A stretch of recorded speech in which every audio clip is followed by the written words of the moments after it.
சீரியலில் பிஸியாக நடித்து வரும் இவர் இன்ஸ்டாகிராமில் விதவிதமான போட்டோக்கள் மற்றும் வீடியோக்களை பகிர்ந்து வந்த நிலையில் திடீரென தனது காதலுடன் இருக்கும் போட்டோவை ஷேர் செய்து காதலிப்பதை உறுதிப்படுத்தினார்.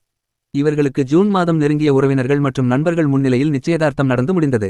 கண்மணி மனோகரின் காதல் கணவர் வேறு யாரும் இல்லை. பிரபல தொலைக்காட்சியான சன் தொலைக்காட்சியில் வணக்கம் தமிழா போன்ற சில ஸ்பெஷல் நிகழ்ச்சிகளை தொகுத்து வழங்கி வரும் அஸ்வத்தான். இருவரும் நீண்ட நாள் காதலித்து வந்ததை அடுத்து காதலை பெற்றோரிடம் சொல்லி திருமணத்திற்கு ரெடியானார்கள். கடந்த 2 மாதமாக இவர்களின் திருமண வேலை தடபுடலாக நடந்தது. இவர்கள் தங்களின் திருமண பத்திரிகையை நடிகர் விஜய் சேதுபதிக்கும் சூப்பர் ஸ்டார் வீட்டுக்கு சென்று லதா ரஜினிகாந்திடமும் கொடுத்து ஆசிர்வாதம் பெற்றனர். இதைத் தொடர்ந்து நேற்று முன்தினம் ஹல்தி கொண்டாட்டம் கோலாகலமாக நடந்தது. இதைத் தொடர்ந்து நேற்று ரிசப்ஷன் நடைபெற்றது. இதைத் தொடர்ந்து இன்று கண்மணி மனோகரனுக்கும் தொகுப்பாளர் அஸ்வத்திற்கும் பெற்றோர் முன்னிலையில் தடபுடலாக திருமணம் நடைபெற்றது. காலையிலிருந்து திருமணம் குறித்த எந்த போட்டோவும் வெளியாகாத நிலையில் தற்போது கண்மணி தனது இன்ஸ்டாகிராமில் திருமண வீடியோவை வெளியிட்டுள்ளார்.